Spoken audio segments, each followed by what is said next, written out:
Video número 2.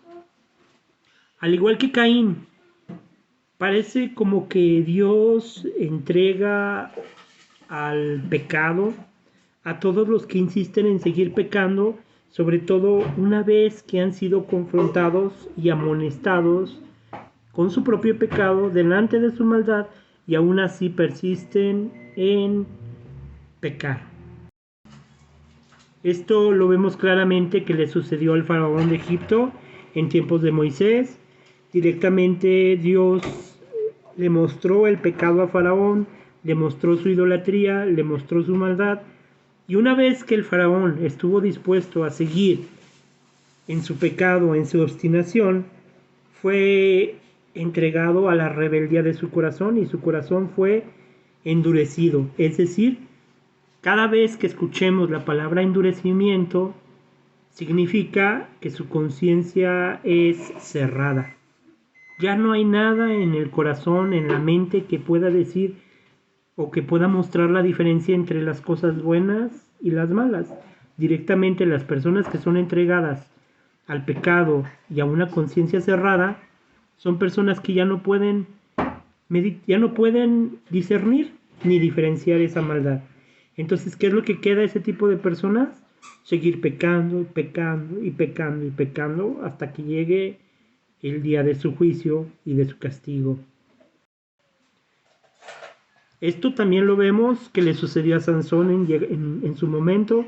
Sansón era una persona que mostraba una cara de piedad delante de la gente, pero en secreto pecaba y cometía cosas desagradables delante de Dios, aún sabiendo qué cosas eran las que les eran prohibidas a él.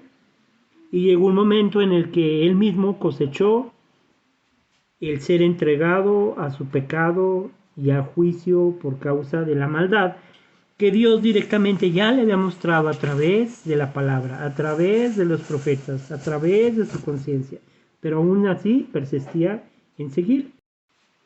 Esto también le sucedió a muchos reyes y sacerdotes durante el Antiguo Testamento, personas que Dios les llegó en un momento dado a decir, a mostrar sus pecados, y aún así ellos se obstinaron en pecar contra Dios, obteniendo, como dice la palabra, el justo juicio.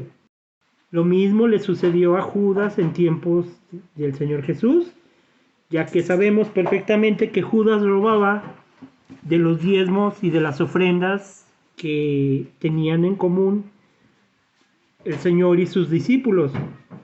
Judas directamente robaba y pecaba a pesar de que sabía que estaba mal, y lo peor, robaba en la presencia del mismo Señor.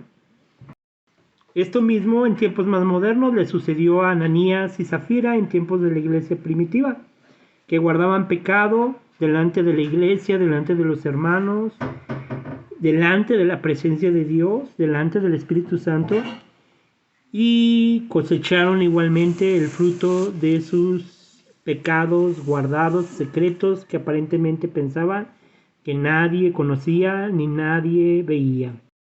Debemos de tener mucho cuidado de guardar pecados, guardar cosas ocultas delante de Dios, porque tal vez parezca en algún momento que no pasa nada, que al final se sale uno con la suya, que como nadie lo vio y no hubo un castigo, Dios lo pasó por alto. Sin embargo, la misma palabra nos dice que tarde o temprano podemos cosechar lo que hemos sembrado en secreto. Es decir, todas aquellas cosas que guardamos, ocultamos y nadie sabía, tarde o temprano van a salir a la luz.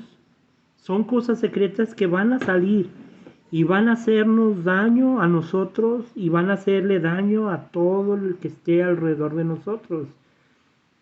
Tenemos que tener mucho cuidado de esas cosas guardadas que nosotros pensamos que nadie conoce, pero que llegado el momento y por probar la paciencia de Dios vamos a terminar sufriendo por no haber entregado a tiempo las cosas que Dios nos mostraba que no estaban bien delante de Él.